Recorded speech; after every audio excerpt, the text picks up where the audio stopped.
Welcome to Even Tacos Fall Apart, a podcast where we talk openly and honestly with the goal of normalizing mental health conversations.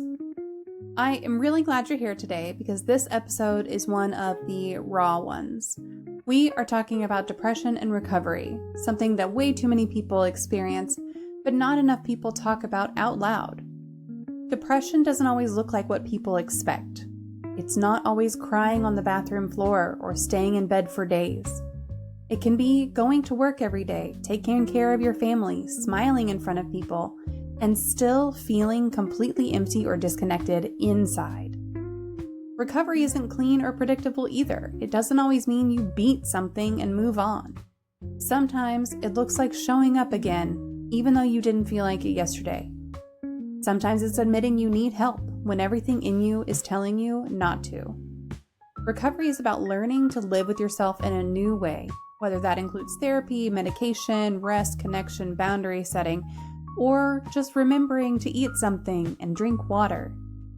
This episode features Genese Smith, a nurse, life coach, and someone who knows firsthand what it's like to push yourself past the breaking point.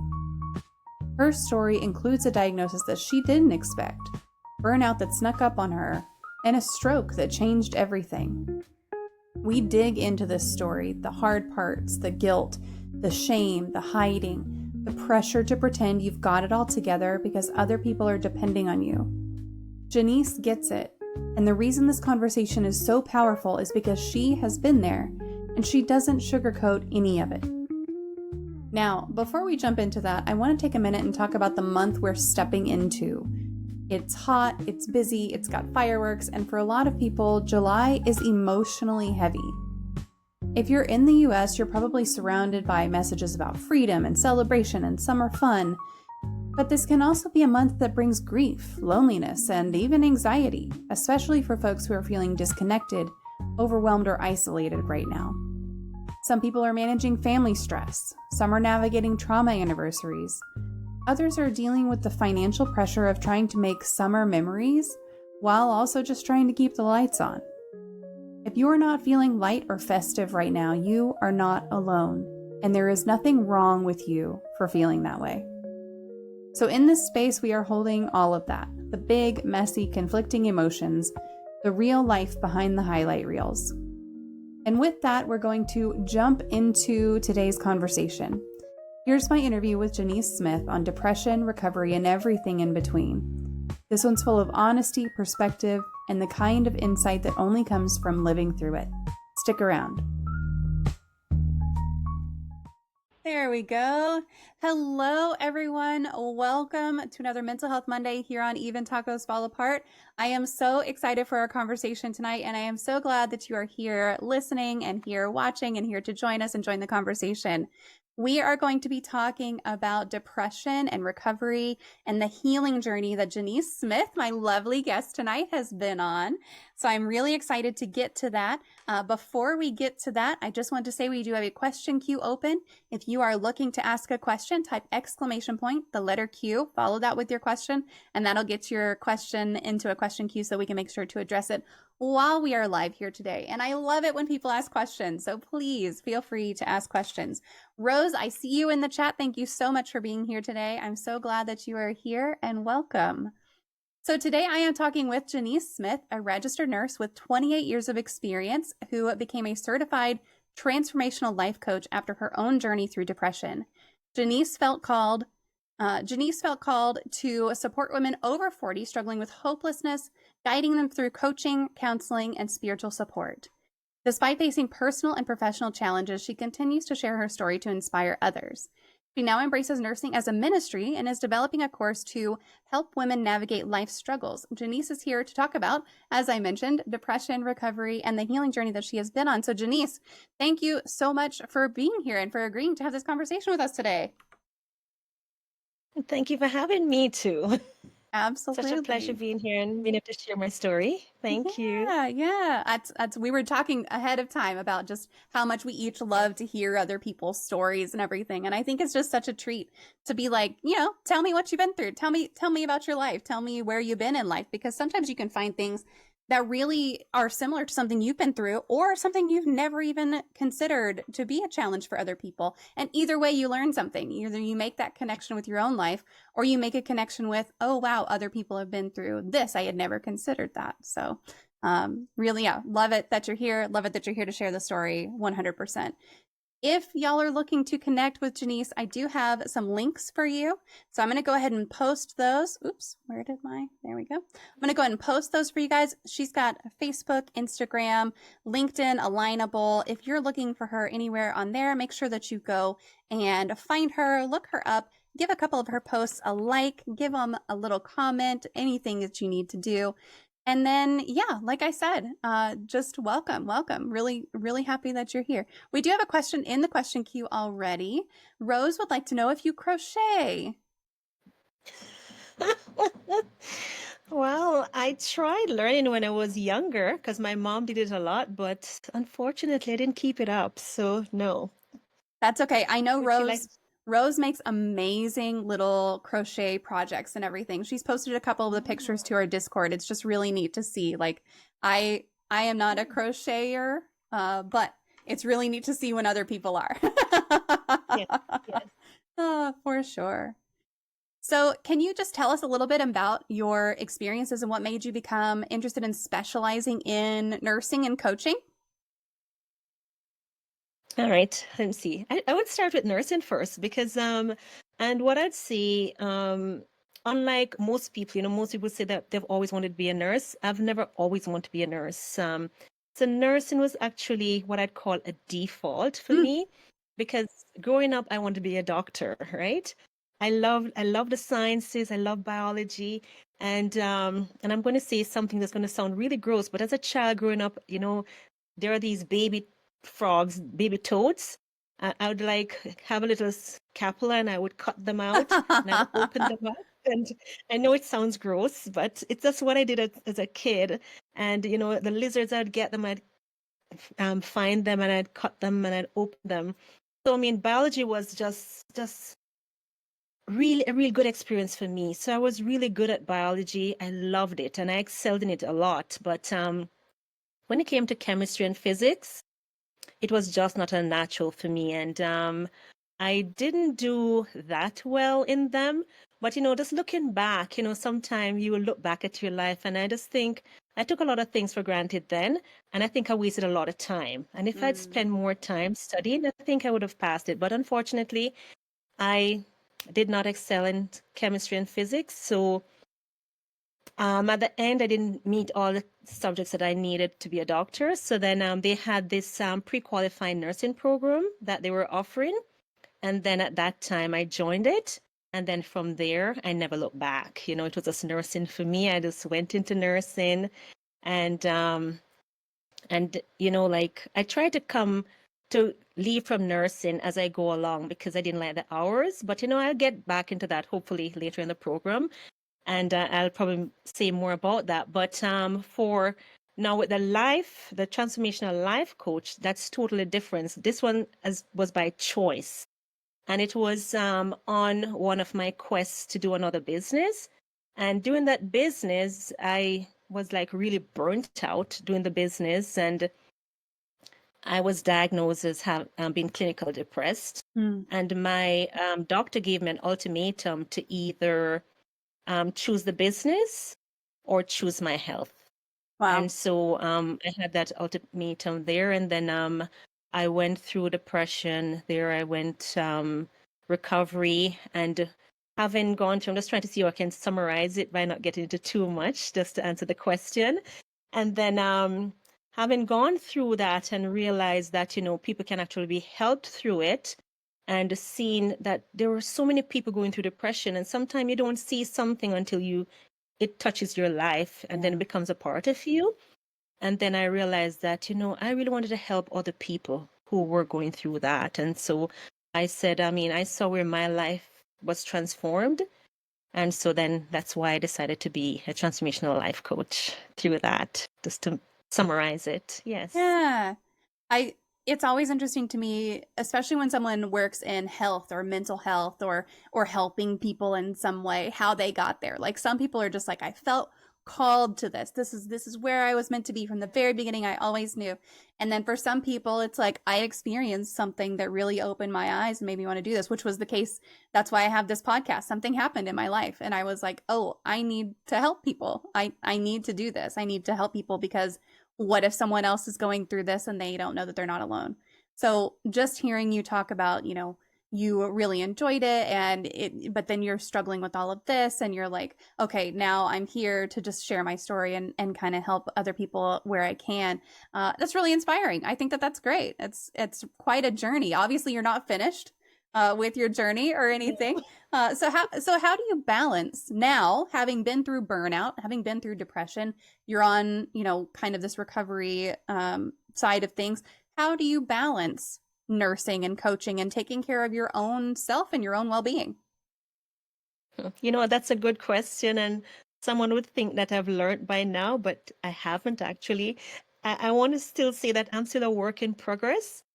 Every time, every day, I'm learning more and more how to fit it all in, right? Because, I can see the purpose that nursing has for me. As I say, over the years, I've tried to leave nursing, but it just keeps holding on to me. So Yeah. I'm like, okay, I think it's going to be a ministry for me. And I realize that I can reach more people, but because of the setting, in an institutional setting, your time is governed, right?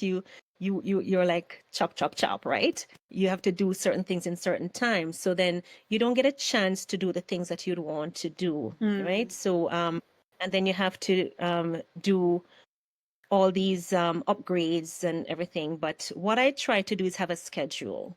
And I've learned that, I have to allocate time for family. I have to be very intentional. Because if I'm not intentional, and I have to be intentional with rest. Because that was always my weakness. I've been a workaholic, and I had to learn and be intentional and saying, okay, rest and don't feel guilty. Because, when I rest, I don't know. I'm like, okay, how do I rest? Am I supposed to be sleeping? Am I supposed to be watching a movie? Am I supposed to sit still? What am I doing? What am I supposed to be doing when I'm resting? So I'm still trying to discover that as I go, and feel comfortable in that space, because I do still feel some amount of guilt when I see I'm going to take a lot of time for myself, right? So I'm trying to deal with that as still. It's real easy to fall into that trap of what am I supposed to be doing when you're resting?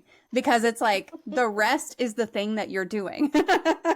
But that is so hard. Yes. That is so difficult to put into practice, and it's so difficult to remember, and it's so difficult to feel okay about also, because we are used to taking care of all of these things. You've got a job where you take care of people for a living. For me, it's my kids. Like, it's my job to take care of my kids. And so I very much am like, okay, no, there's always something to do. There is always something that I need to be doing or need to be working on.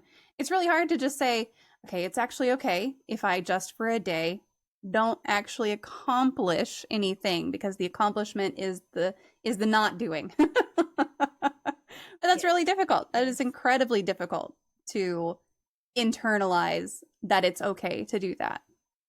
We're not raised that way, or I wasn't. I'll speak for my own self. I was not raised that way. That's true. To me, like, that's lazy. You're not doing anything. You're not being productive. That's lazy. So yeah, it's really difficult. You're definitely not the only one who struggles with that. I know that I am right there with you. Yes.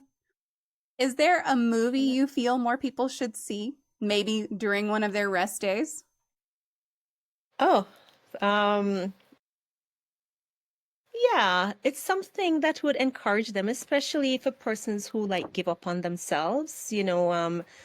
I have several, but you asked for a movie, so I'm going to. You can give me several. Several's okay. There is a movie that talks it's called Facing the Giant. And it talks about giants that we have to face. It's more of a sports concept. I like to watch movies that deals with sports, because I learn so much about discipline when I watch anything to do with sports. So there's always so much to learn from sports. So anything to do with sports, it always attracts me Yeah. because I learned this where that is concerned, right? And but in this particular movie, this coach, he had his he has his own personal problem, but he was still able to inspire his team to use faith to conquer and to oppose the team. But one of the scenes that I really liked specifically was when he was on the field and he was trying to encourage his team, one person in there not to quit, and he knelt beside the guy and he wanted him to go right across the field. I mean, I'm not a baseball person, so I don't know all the terms, but and he wanted him to do the walk along and he just kept shouting, "Don't quit, don't quit." And he just continued and he just went right across even further than he thought he would. And it was very inspiring for me. And what I learned from that movie too is that, and what I would my takeaway was that giants can actually be defeated. No matter what your giants are, it can be defeated. And then no matter how we try to avoid, we can never avoid our giants. We're going to have to face our giants at some point. And when we think about facing our giants, we have to be prepared because that's what happens. Sometimes we're not prepared for them because we just think it's all okay. So I'm just saying we should never be afraid to prepare because it's hard work to prepare to face those giants, even as we deal with depression too. You know, it's a giant that hits us hard, you know, but we can actually prepare for it. So, I mean, yeah, so that's a movie that I really like, that really touches me and encourages me. I like it. Yeah, it sounds like a great one, and I just added it to my want to see list also while we were talking. So that's Yeah. good. I'll have to watch it pretty soon. But yeah, I mean you're right. There's always going to be a giant. There's a giant in everyone's life, and no matter what that is, if Yes. it's depression or if it's something with your job or if it's something just motivation wise, whatever it is, you got to face it sometimes. And if you don't, well, you are going to. Sometimes you might not win. Yeah, You're going to face it whether you like it or not. Uh, that's correct. but you got to know how to go about doing that. I like that. That sounds like a good one. Now you said you have several movies. Do you have any more that you wanted to share?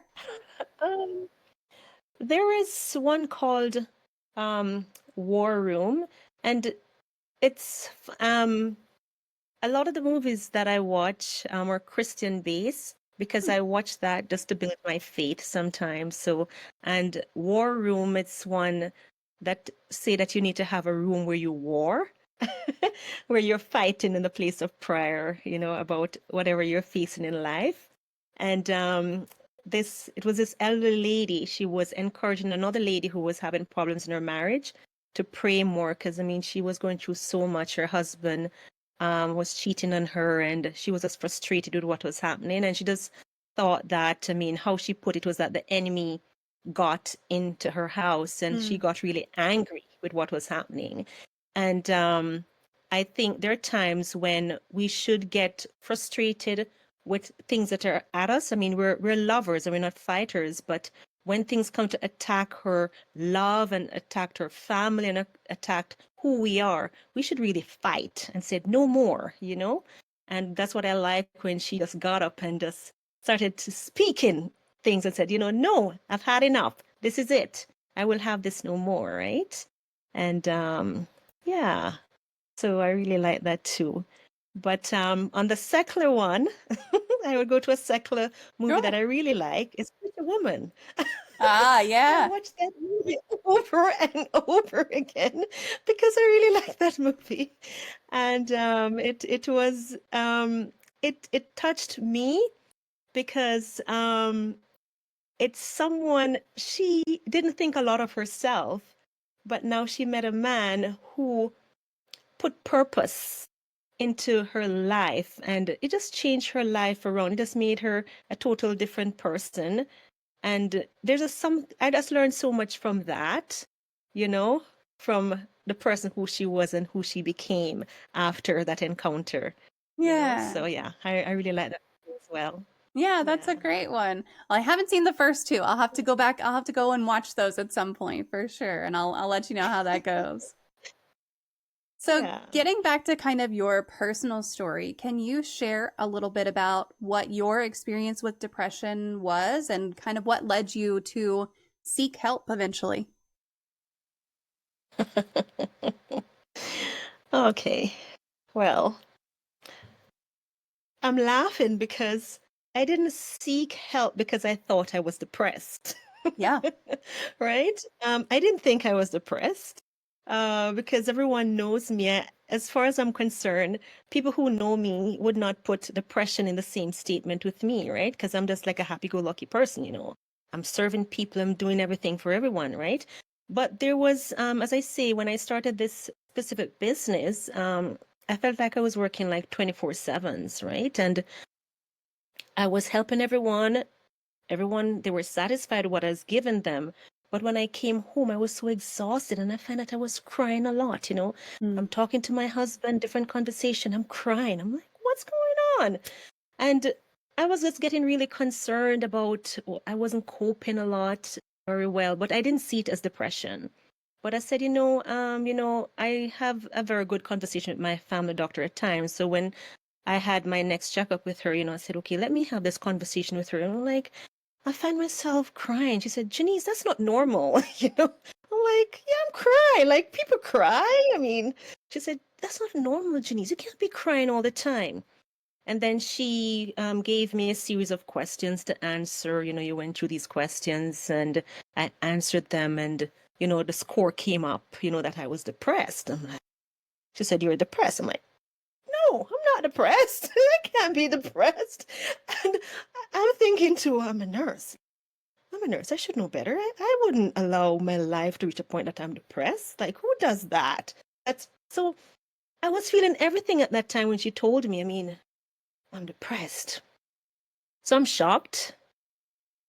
I'm ashamed. It's just so much different emotion that's going through me. I'm frustrated with myself to allow all of this to happen, that I'm a professional. So how am I going to help my patients? So now if I'm depressed, I can't go to work, right? And how am I going to go tell my colleagues that I'm depressed? I'm going to tell my sister that the doctor said I'm depressed. I want to tell my parents the doctor said I'm depressed. I want to tell my husband. Like, how am I going to share this information? I'm not. I didn't. I shared it with my husband, Yeah. but I didn't share it with my parents. I didn't share it with my siblings. And at work, I didn't share it at work. And then I had to go on what do you call that again?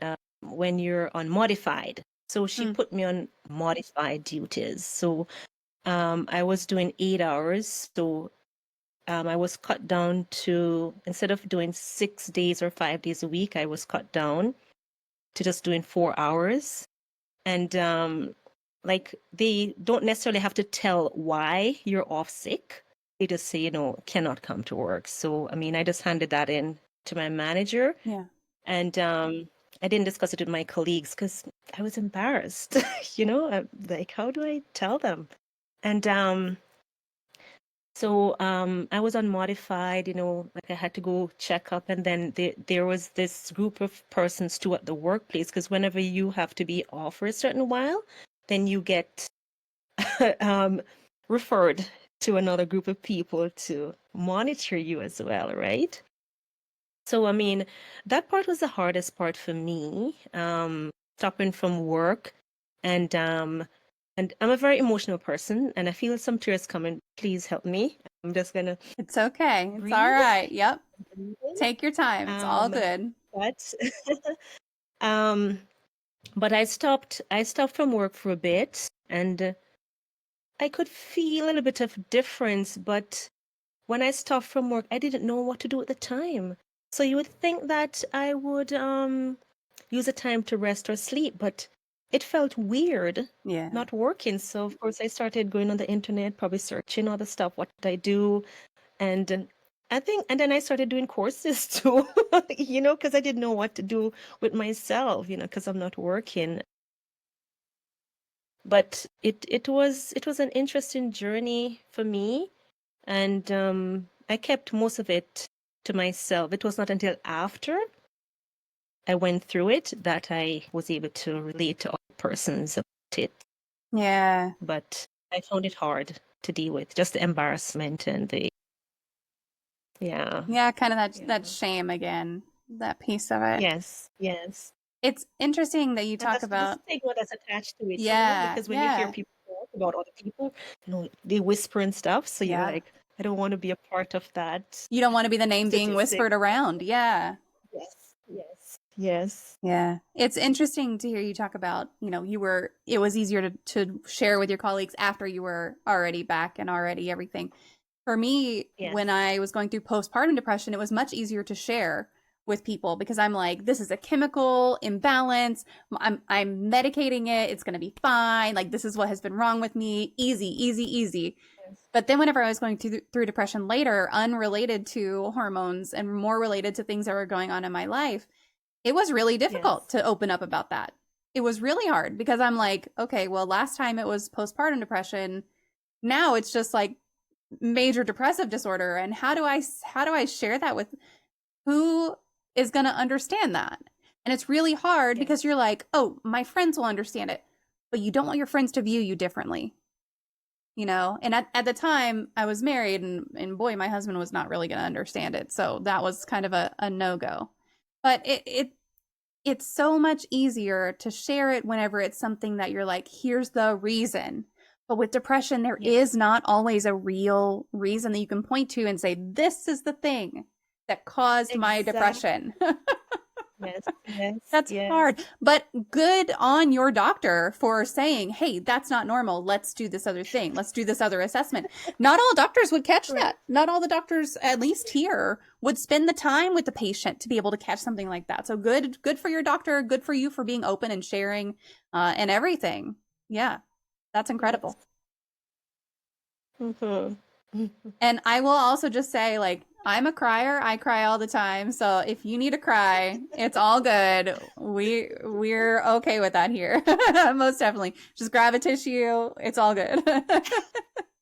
Okay.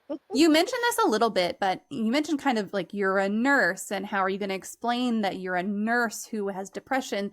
So what was it like for you to be a nurse and did you kind of feel that pressure to have it all together as far as you're a nurse, you should know better and those kinds of lines of thinking? How was that for you?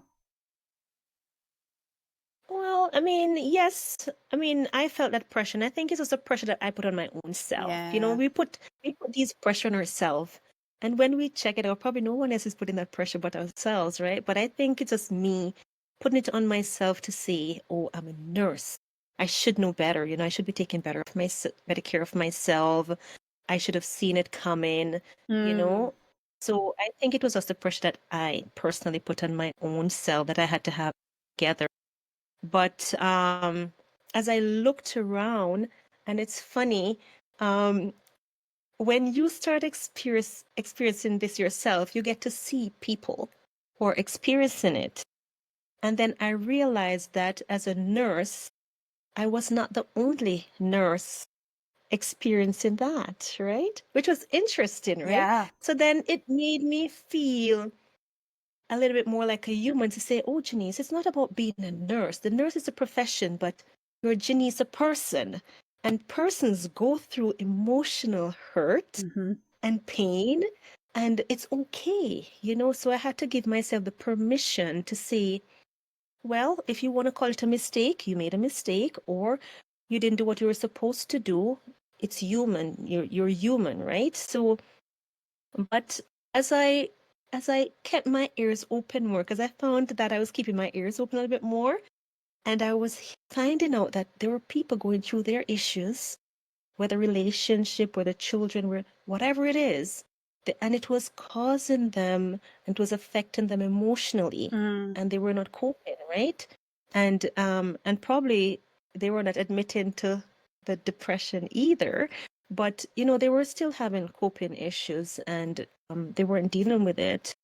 And it helped me now to understand at this point now I could share my story with persons, because I don't just share my story just because, right? But if I see like probably an opportunity opens with someone, and like I see them said, "Are you okay?"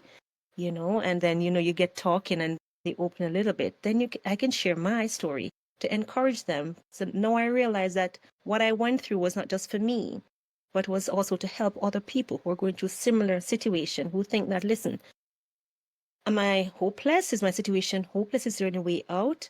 I want to see someone who has made it out.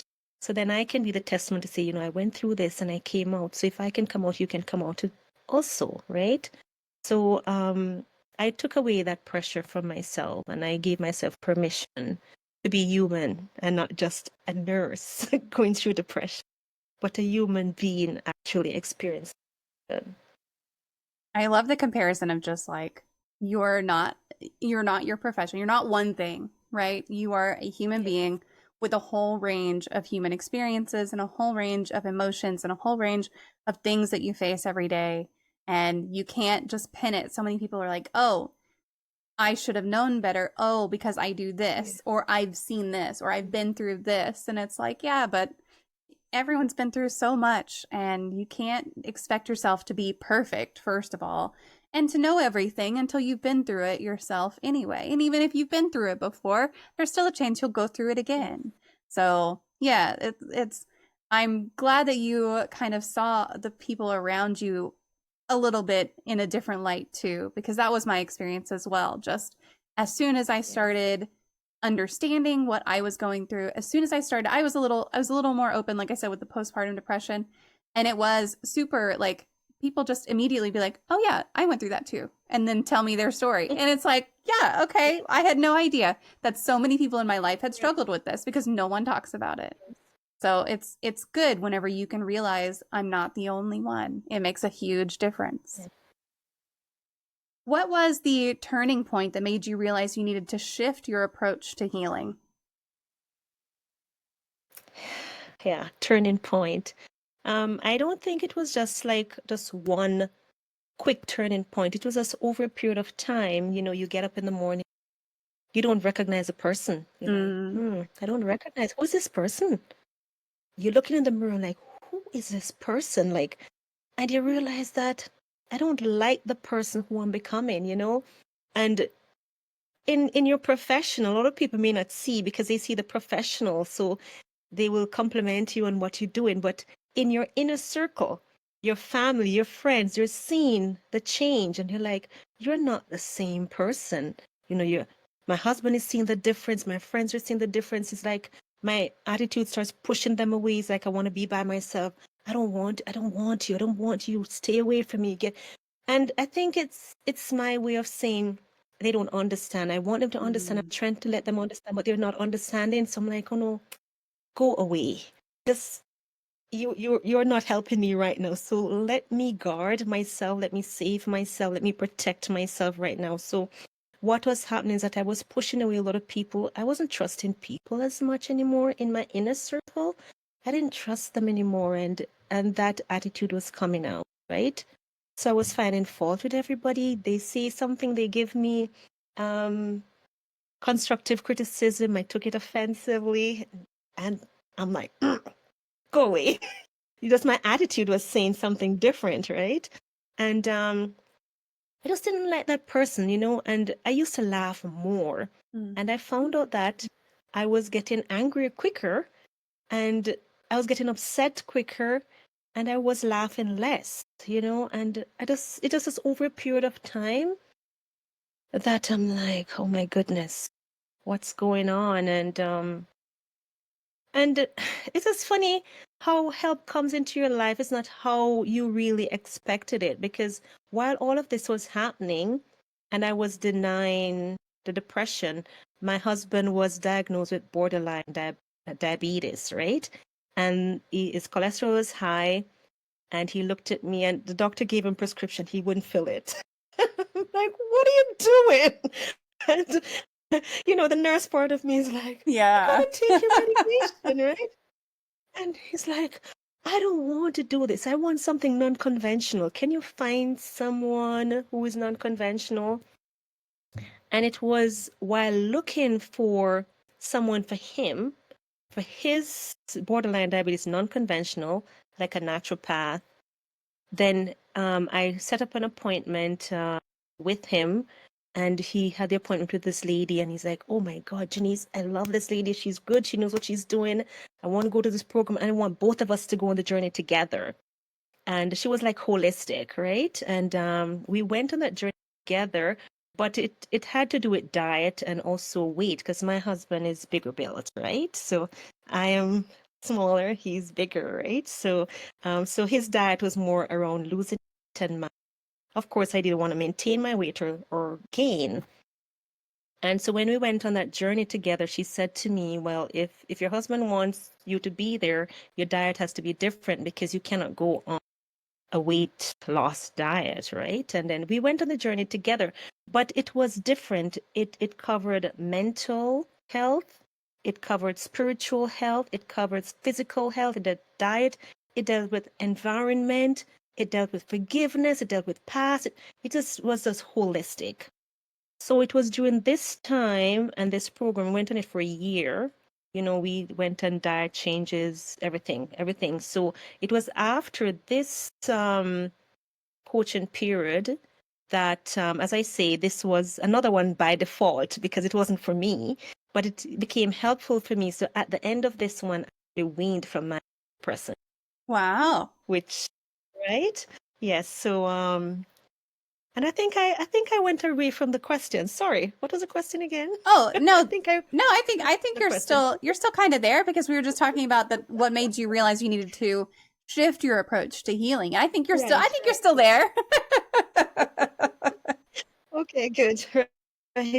Right. So yeah, so I mean, so that journey as well helped me to become a different person as well, because it was a holistic help, right? So in seeking for my husband and he encouraging me to join with him, that was a help for me to change as well. And it actually helped our marriage as well. Really good. Yeah. Yeah. So you went through these experiences, a year-long journey, right? And you've been diagnosed with clinical depression. You also had a stroke, is that right? That's correct. Can you talk about that a little bit?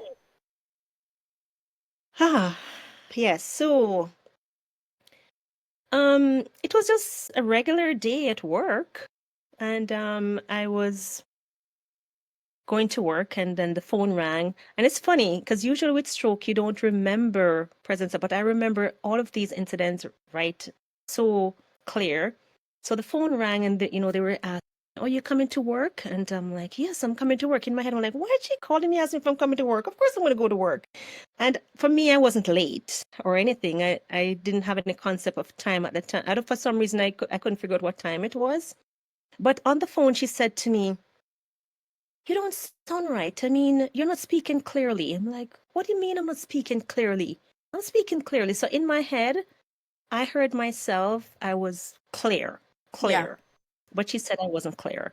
So anyway, I finished the conversation. I told her, I said, "Yes, I'm coming to work." I got ready and I started driving on the highway.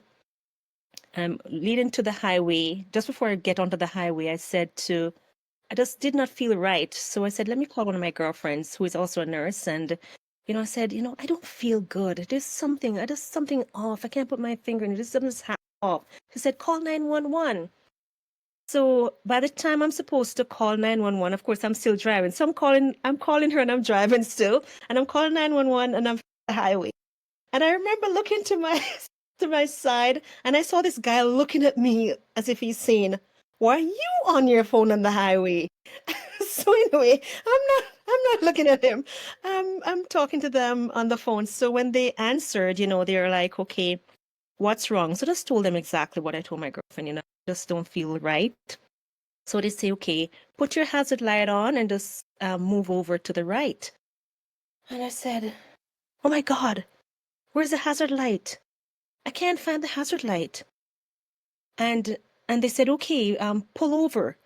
And I'm trying to look to my right, and it's as if I can't see anything. Like I don't have any peripheral vision. I can't see that the vehicles are just going so fast. Can't figure out what's going on. So I said, I can't pull over. So they said, "Stop right where you are." And because this is a journey that I go every day to work, I know this road all the time. So I told them exactly where I was. And in no time, I could hear the sirens behind me Yeah. come in. And my vehicle was parked in the middle of the road. And, they came, they took me to the ambulance, and someone dealt with the car. And I was in emergency. And I remember saying to the doctor, oh, I think you have to hurry up because I need to get to work. Oh, no. To work.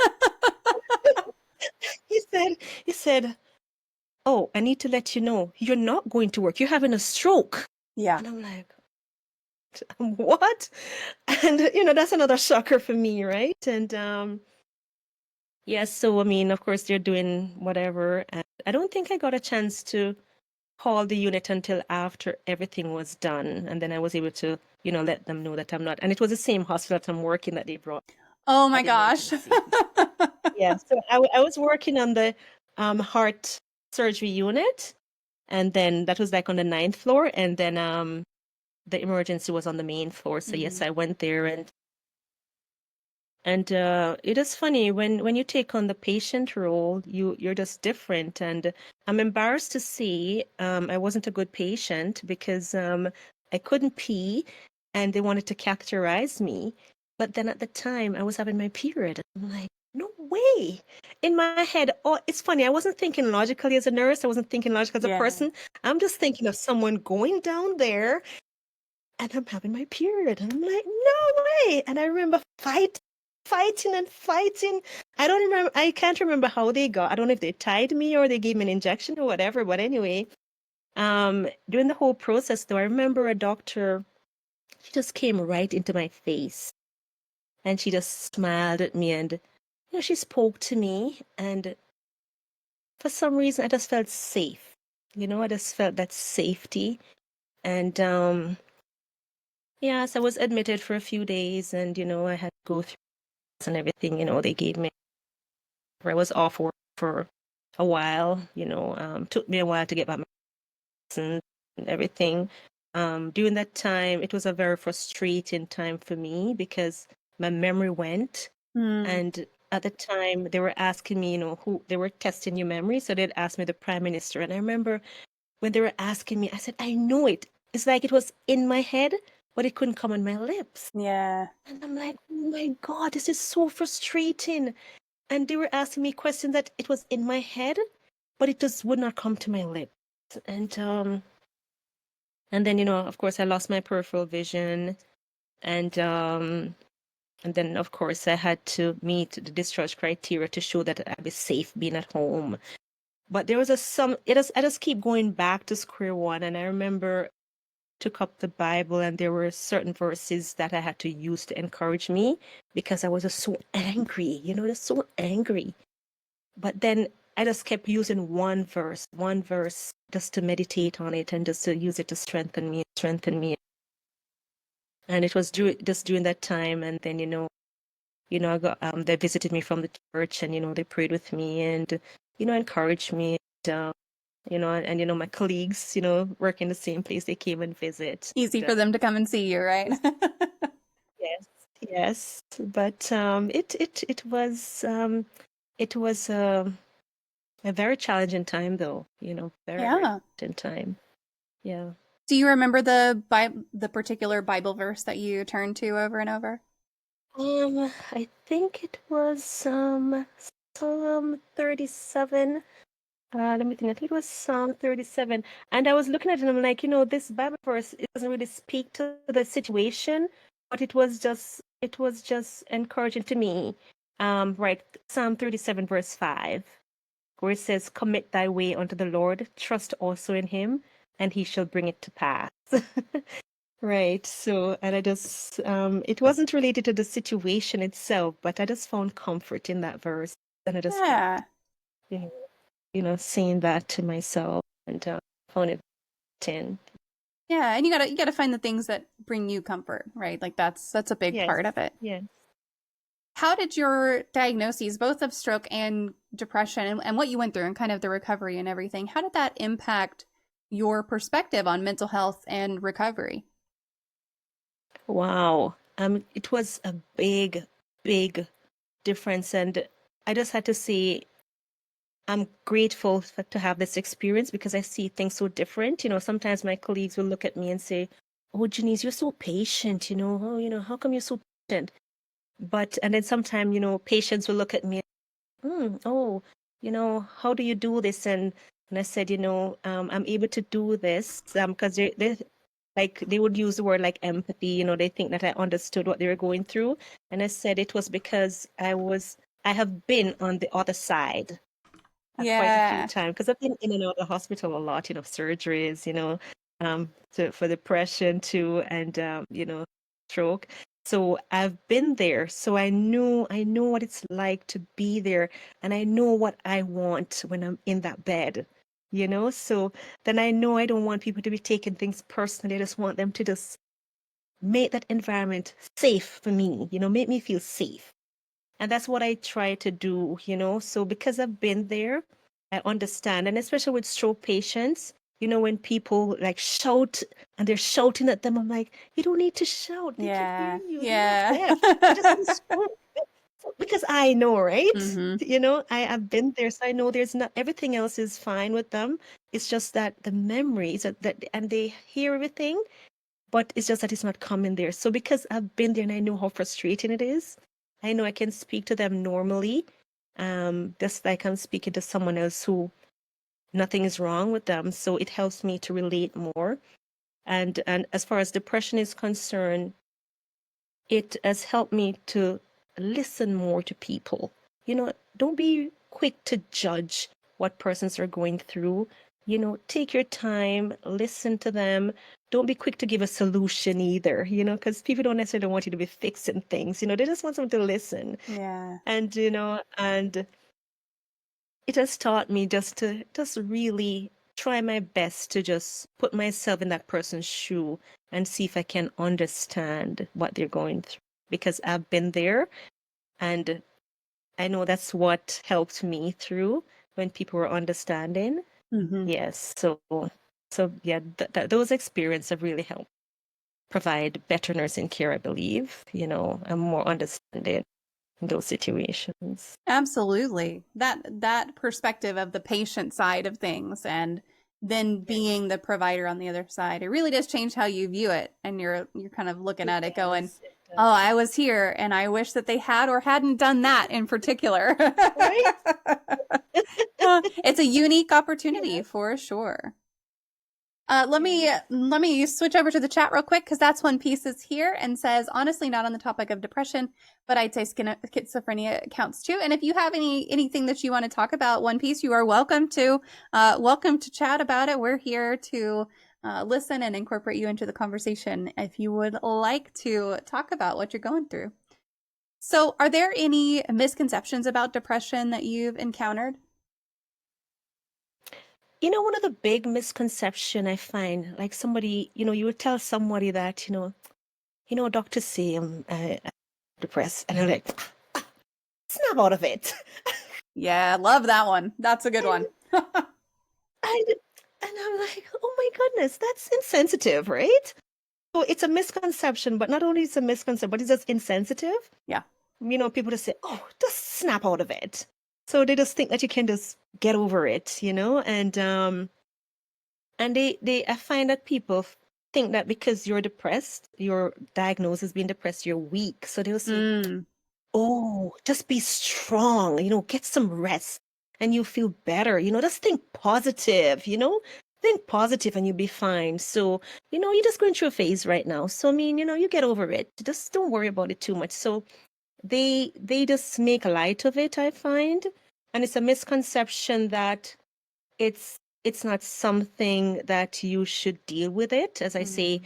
they don't see it as a giant that you need to face and deal with it appropriately. They just think it's just something that, oh, just here, like a dust here, just take a dusting cloth and just dust it off and it's gone, right? Um, and another thing I find that, and it's a misconception with me too, because I was thinking that, oh, because I'm so happy-go-lucky, I can't be depressed. I mean, I'm smiling, I'm happy. Yeah, and how can I be depressed, right? So that was a misconception on my part Mm. too, right? And another thing I find that a lot of people think that they're going to have to be on antidepressants for life. So once they're diagnosed as being depressed and they're put on these medication, they have life. There's no way they can get it. Yeah. I really feel like, you know, first of all, like there is hope. Almost always for almost anything, there is hope for recovery to some degree. Um, but also like the things that people would say whenever they found out that I had major depressive disorder were very similar because I am a very smiley, I am a very, very laughy person. Like I am a very positive person to the point that I had some folks who would call me Pollyanna all the time because I'm like, I am just that positive and that optimistic about things. Yes. Yeah. And it's like, oh, you can't be depressed. You're literally smiling right now. Like, I'm sorry that Yes. that my depression doesn't look like you expect it to. My bad. I don't know what you want me to say there. But yeah, it's one of those things that gets to me. Or the treating it like it's just your run of the mill sadness, right? Because once you get to a a diagnosis of depression, it's beyond just a little bit of sadness about one thing or the other. And it's really hard to say, like, just get some extra rest, just go for a walk, get some sunshine. Like, you think I haven't tried all of that? Come on now. Yes. Please, please. Oh, One Piece says, I honestly don't have anything I've got to talk about, so I might as well go. You are welcome to stick around and listen. You never know what you might pick up, even if you haven't dealt with something like this. We talked about that at the very beginning. Even if you haven't dealt with something like depression in your entire life, you never know what you'll pick up from a conversation. But you're welcome to stay, you're welcome to go, whatever floats your boat is just fine. Now, Genese, you focus on helping women over 40. Why do you think that group, a group that I am in now, in particular, struggles with depression? Well, I mean, even though this group will struggle with depression, I should probably clarify. It's not that I think that this is the only group that's Oh, struggles with absolutely. depression, Yeah. right? Yeah. Right. I know that every age group will struggle with depression, but the reason why I focus on this group is that when I was diagnosed with depression, I was over 40, and I think that it would be better able to relate to my own age group because sometimes you're talking to a teenager and they said, oh, you don't understand because you're not a teenager. I'm like, as if I wasn't a teenager before I Right. became 40. But, so, and, like if you're dealing with different age groups, sometimes persons will say to you that you don't understand me, right? So I find that this age group I focus on just because it's my age group. And they do struggle with it because if you look at this age group, it's like the middle. So they have children and they have parents, right? So and it's that nurturing part of them, right? So they have the need to take care of the needs of the children, the needs of the parents, and they're dealing with their own needs at work, as they build upon their own growth. Because at this age, when you reach 40s, like you're trying to see how can I improve myself? What can I do better? You start looking back at your life. What did I do in this life? How can I make different changes? So there's a kind of a pressure there. And you're just such a nurturing person. You're nurturing everybody. And then, as I mentioned before, I do feel guilty when I'm resting. And this age group feels guilty when they have to say no to others to say yes to themselves. So when you have to say no to someone say, oh, I need your help. Oh, and today I actually planned for my spa day. You feel guilty. You don't even want to tell them that it was your spa day because they need your help, right? So it's just you're juggling so much in this age group. There's so much to go through. And so much is going through your mind. Expectations, not only expectations from others, but the expectation that you put on your own self, in this age group. So that's what I've found. There's so much, and even the things that I've mentioned, if there are persons even listening over 40, they can add more stuff to that, reason why, they would be struggling with depression, right? Because the list is so long for this age group, what would cause them to be struggling with it, right? Yeah. Yeah, it's a really long list for sure. There's all kinds of things. Like it's a difficult stage of life. Not to say that any given stage of life has not come with its difficulties, because it definitely does. And yeah, you're right. You're kind of in that caregiver spot from two directions a lot of the time. That's tough. Yeah. Are there any tools or strategies you wish more women, or just folks in general, knew about when facing depression? When you say know about, I have to think about that, know about, because um people know about stuff, but is will they use it, True. right? Um because a lot of persons who are facing depression, they know about professional help, but they don't really use it Yeah. because of whatever the reason is. But I just wanted to highlight that professional help is a real good tool we should not dismiss. Yes, you want to talk to your friends, you want to talk to your family, but there are times when they will tell you what they want to tell you, but sometimes it's always good to get that professional perspective that they can take that on, because sometimes your friends and your family, they're going through their own things and they feel burdened with you telling them all of this. But when you go for professional help, they'll give you the time. They won't brush you off because you have that time, you have that half an hour, whereas, you go to your friend and your family. Yes, friends will spend time, don't get me wrong, but there are times when friends are busy, they Hmm. don't have all the time. So, professional help is good.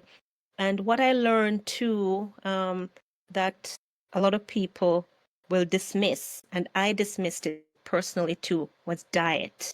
Mm. How the important role that diet plays in helping us, when you really get into your diet and really make the diet changes that you need to do just to help with dealing with depression, and that's really something that people need to really focus on, do research on that. And if you don't know, find out from someone else who knows.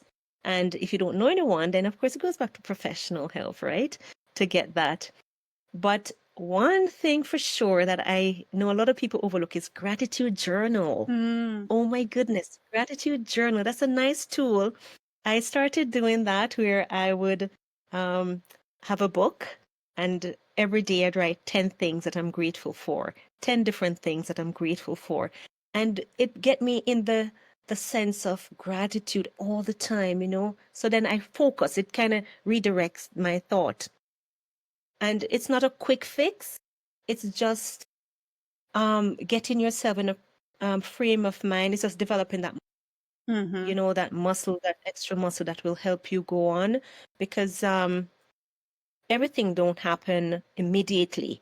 But some things, like when you're eating and you're exercising, you don't just get fit right away.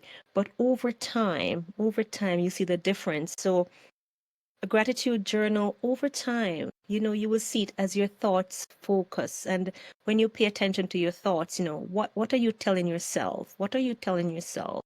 Listen closer to what it. And Jamie, I'm trying to remember. She writes this book called Worthy, and she was saying the difference between being confident and being and thinking yourself is worthy. So a lot of us we have high self-confidence, but still we don't think that we are worthy of a good life. We're worthy to receive good stuff, right? Um, let's see, her name is Jamie Curran Lima. She writes the book Worthy.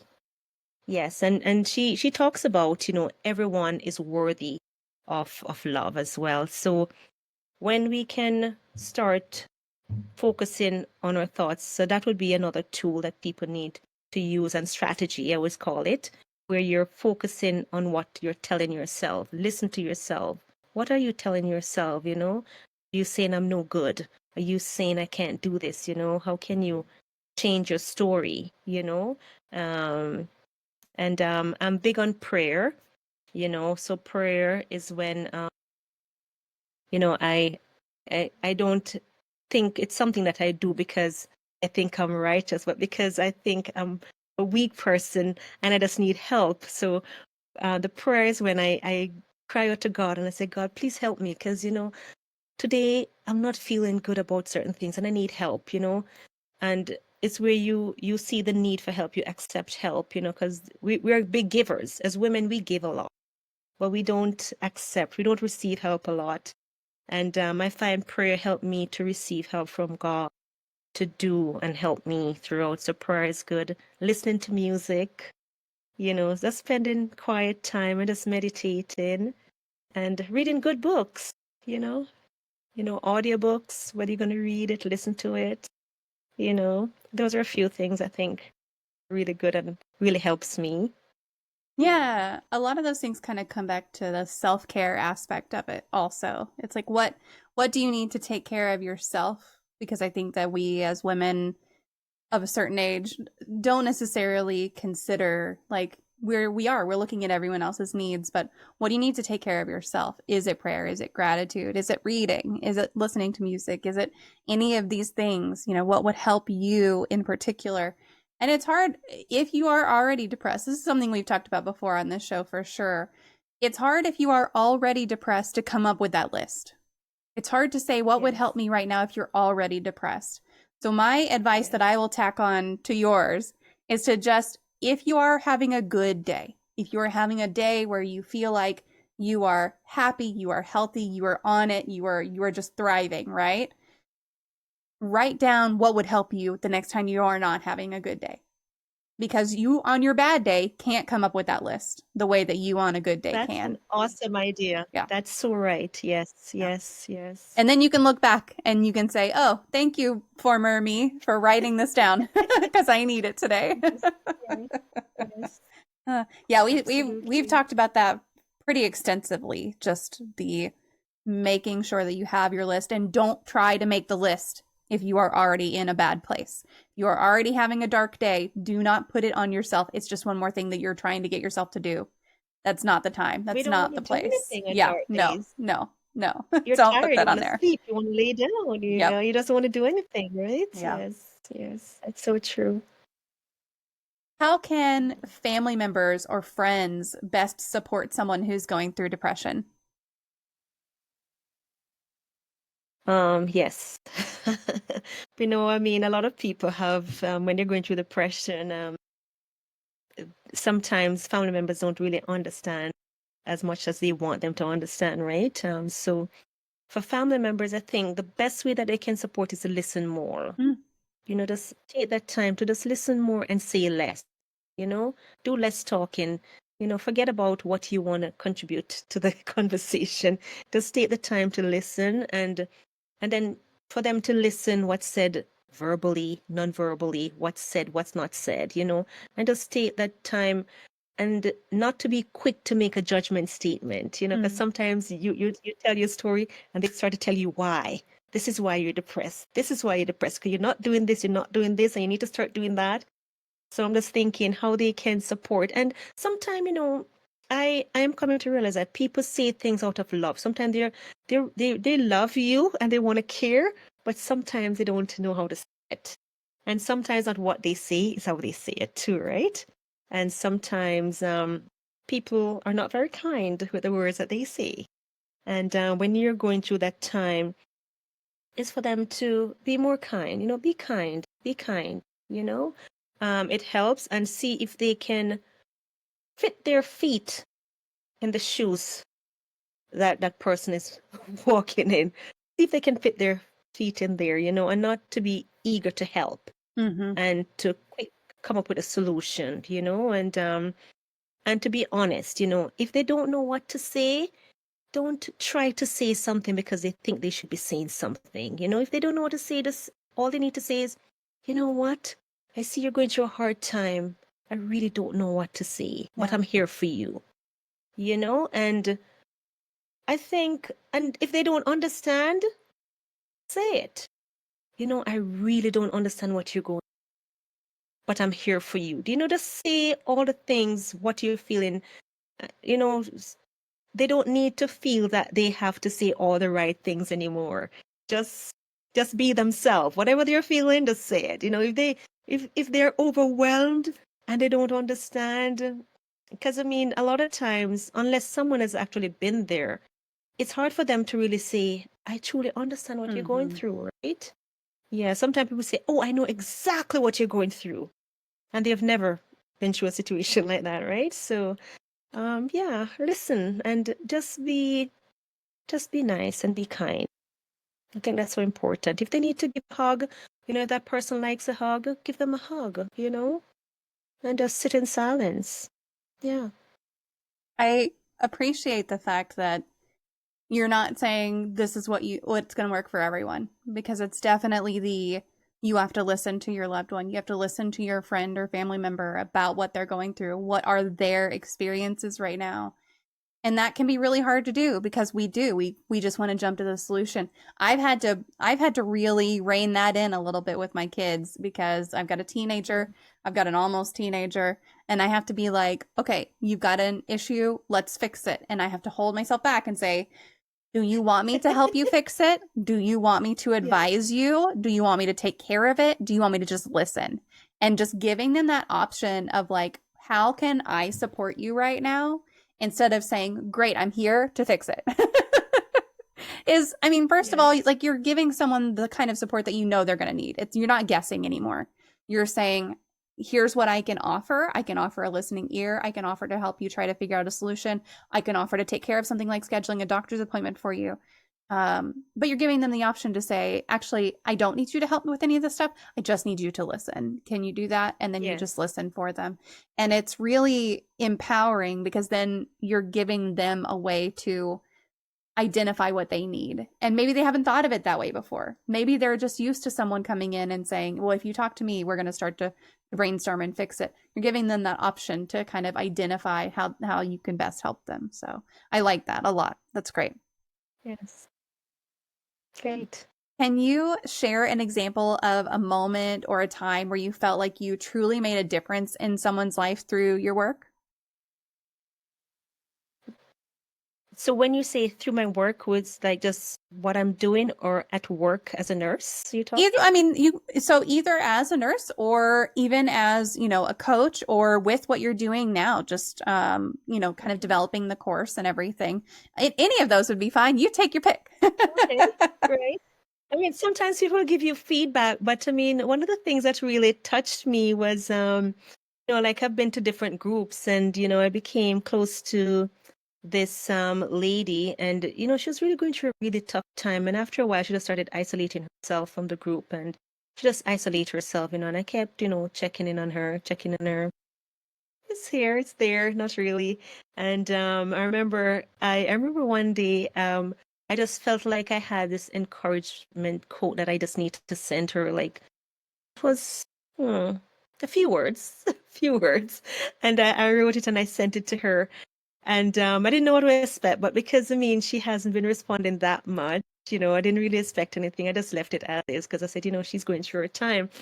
But what hit me was when, she said thank you, and then she said to me that, you don't know how much I needed to hear these words. So then you know that you really did something, right? When somebody say you don't I needed to hear these words. And then she went on to say, it just seems as if it's just one struggle after another struggle, and then just one battle after another battle. And, she just really needed that. So for me at that moment, I felt like I did something. Sometimes when people said, yes, thank you, that, but the fact that she said you didn't know, Yeah, right? It means to me that, oh, Janice, you actually made a difference here. And I was just glad to hear that at this time I was able to lift up her spirits and, emotionally when she needed, yeah, because those are the times when you just feel like, your words and action goes a far way. definitely. Yeah. And it sounds like she was able to open up to you more after that. Like it kind of gave that stepping off point to say, like, let's have a Yeah. little more of a conversation. That's great. Yeah. Can someone fully heal from depression, or is it kind of that lifelong journey? If you had asked me during the time when I was depressed, I would say, nope, they can't. But now I can say, with the right support and the right help, I believe that people can fully have come to a full recovery from depression. That's my honest opinion. Even though sometimes for some people it may feel like a lifelong journey because every now and then you feel like you're making one step forward and two step backward. But yes, I believe that people can fully recover with the right therapy and support, you know, treatment. Yes. It's interesting that you say like in that moment, whenever you're in the middle of it, it's going to feel like the answer is absolutely not, because that's so true. Like no, when you're in that, you're like, no, this is never going to end. This is my life now. What a shit show, you know? And it's like you're just not going to think that you're going to get through it, and you're not going to think that it's ever going to get better, but it can get better.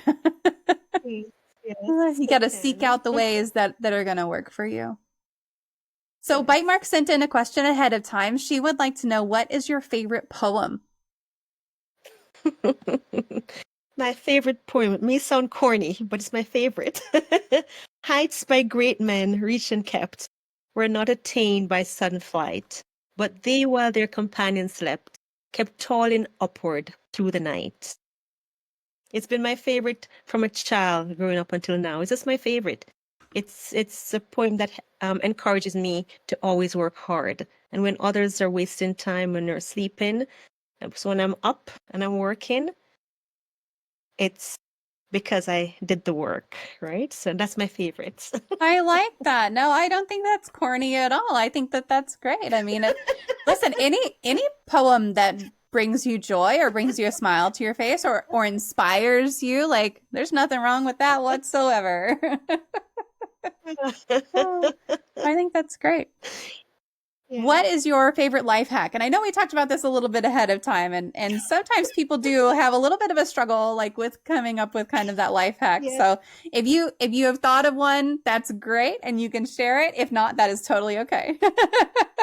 Right. And I mean, I just couldn't think of a life hack, but I'm saying, I'm just a checklist kind of person. I'm all about checklists, checklist for this, checklist for that. And, if there's something wrong, my husband, he will leave and he doesn't have his driver's license. So now I have a little checklist right at the opening the door. Things to remember before you leave the house. Driver's license, wallet. That, I'm just a checklist kind of person. So I guess that's for me, checklist. Yeah, checklist. And again, so this kind of goes back to what we talked about earlier, right? Making your list whenever you're having a good day, because a checklist is a way to make sure that you're not going to forget something in whatever that moment is that you need that checklist. So yeah, I think that's a great life hack. And some people absolutely love checklists. Some people really don't like to have a checklist. I am a checklist person. I like to have a list. It's almost always just in my head. But I do have, like, whenever I go on family vacations and stuff, I make sure to give each kid a list so that they know what they're supposed to pack. And so they're not packing 20 pairs of pants and no shirts, that kind of thing. So, yeah, checklists are great and super helpful most of the time. All right, well, it is time for our magic moment. Here we go. I thought this was going to stop working. If you could wave a magic wand and eliminate one common opinion or misconception surrounding mental illness or talking about mental health, what would it be? And it has to be one of the ones that I see. Snap out of it. So, I would like people to stop thinking that it's something that you can just snap out of. You can just get, oh yeah, and just see it that everyone goes through their challenges, and just realize that we all go through different challenges, and we just have to embrace it and deal with it as it comes, right? Yeah. Magic beam that understanding straight into everyone's brains. 100%. Yes, please. Absolutely. That would make things so much easier if everyone just understood that it's not something you can just snap out of. It would make things a lot easier. The immediate understanding would make things a lot easier. Yes. Well, Genese, I am going to post your socials one more time so that people know how they can reach you. And while I am doing that, I'm just going to open up the floor to you. If there's anything we didn't cover or a resource you want to point out or anything like that, I will just give the floor to you while I make sure people can get to you.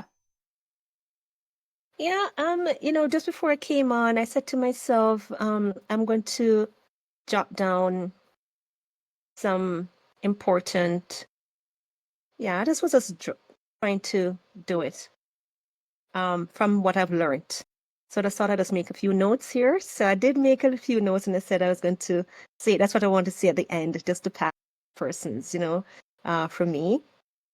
And going through depression, one of my main aim, I always want to try to get someone to understand what I'm going through, but it was like an uphill battle.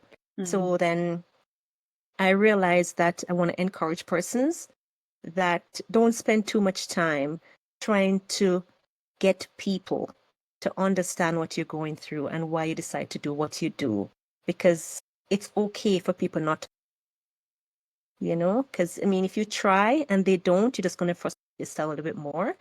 So I just thought it was one of my frustrations. So I just wanted to encourage persons, try your best not to do that. And I said, as we heal, I think it's important that we keep strengthening ourselves and never think that we have arrived and that nothing will ever bother us again. Every day brings its challenges, some easy to deal with, some takes us off guard. So we should be prepared for the unexpected. And there have been times when I have to say, I think I was over it. So I was just kind of reading what I wrote, right? So what I'm saying is that there have been times when I'm just hit by something and I'm like, oh my goodness, I thought I was over that. Where did that come from? Took me way off guard. So I just want to encourage persons, if you're just going through and you were diagnosed with depression and you feel like you're going uphill and all of a sudden you just feel like you're going downhill, don't be discouraged. There are going to be those days when something takes you off guard and you think you dealt with it already and you're totally over it and it hits you really hard. But I want to encourage you, it happens. And it doesn't mean that you're going back. Part of the process, work with it and just keep encouraging yourself. Don't be hard on yourself. Give yourself grace. That's one thing I've learned to do. Give myself grace, give myself permission to feel sad, give myself permission to feel bad about something, and give myself permission to cry. I mean, you're saying that it's okay to cry. I mean, sometimes I am a bit hard and say, oh, stop crying, stop it. But yeah, we have to give ourselves permission for it's important. It's part of the healing process. And yes, and then I did say before, but I want to just highlight it again. Pay attention to your thoughts. Not everything that comes to your mind is reality, but it's good to acknowledge it, right? So as they come. So if you feel discouraged, acknowledge, I do feel discouraged, but then choose something to strengthen yourself and said, I feel discouraged, but I'm now going to encourage myself with this, knowing, and find one of your strengths. So in those days that are good, write down your strengths. And then when you feel discouraged, look back at your strength and use that to encourage yourself. Yeah, those are the pointers I said I wanted to go through. Yeah, I think those are great points. And I just recently posted something in our community Discord about that very thing that you were talking about, where sometimes something will just come up out of the blue and you're like, I thought I was done with this. Yes. I thought I was not holding on to this anymore. And here it is in my face. Can't ignore it. So the thing that I posted was a video of someone taking a wine glass full of red wine, putting it in the Yes. sink, turning on the water faucet, and the water runs into the red wine glass. Obviously, it doesn't change the color of the wine immediately. It takes actually a lot of time of water pouring Yes. into that glass to eventually clear all of that wine out to where it's clear water again. And so it was kind of talking about like that's healing, right? You can't immediately heal everything. You're going to think you were pretty much done with it. And then you're going to get a little bit of a drop of water and it's going to taste a little bit like wine still. And so you gotta just give yourself, like you were saying, kind of that grace and that space to really heal and to understand that healing is not a straight shot. You are not going to heal immediately, perfectly. Things can come up years later when you thought you were done with them, and it's okay. You just have to give yourself that grace to kind of get through it. And that's hard. It's hard to do in the moment. It's really hard to do. So, but I love that. I think that that's wonderful. Yes, thank you. Well, Genese, thank you so much for taking the time out for this conversation. I had a blast talking to you. The subject matter might be very heavy, but our conversation was beautiful. So Thank you for taking the time out with us today. And thank you so much for having me. Yes. Initially I was a little bit nervous, but I did get into talking and I forget shared.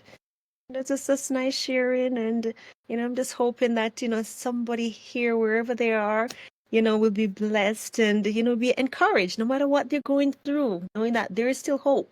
There's hope, and just be patient with themselves. And then 100%. so nice. Yeah. I'm glad you were more at ease as we got into the conversation. I love these conversations, and once you relax into it and you really start digging into it, it's always a good time. It's always a good time to kind of get through and do all of that. Yes. Well, thank you again so much for joining us and just for this conversation in general. That's it for today's episode of Even Tacos Fall Apart. Huge thanks to Genese Smith for showing up with honesty, vulnerability, and a whole lot of insight. If you've ever been told to snap out of it or felt guilty for needing rest, or felt like you had to keep your struggles to yourself because of your job or your family, I hope hearing Genese's story helped you feel a little more seen. We talked about a lot: the pressure to look like you've got it all together, how burnout creeps up on you, the fear and shame that come with admitting you're struggling, and how recovery is never one size fits all. Genese reminded us that being in a helping profession doesn't mean you're immune to depression. Being strong doesn't mean you don't break down. And rest is not a luxury, it's a necessity, even if you're still learning how to give yourself permission to take it. Whether you're someone who's in the middle of a depressive episode right now, or you've been through one in the past, or you're just trying to support someone that you care about, this conversation is your reminder that healing is not linear. Some days you'll feel like you've made progress, and some days might take you by surprise. That doesn't mean you're failing, it just means you're human. So take what you need from this episode, and if you found something helpful here, something that clicked, something you want to remember or pass along, I'd love it if you'd hit that like button, leave a review or a comment, or subscribe so you don't miss the next episode. Those actions are free and they help the show reach more folks who might be struggling quietly and need to hear that they are not alone. You can also follow me and join the Even Tacos Fall Apart community on social media.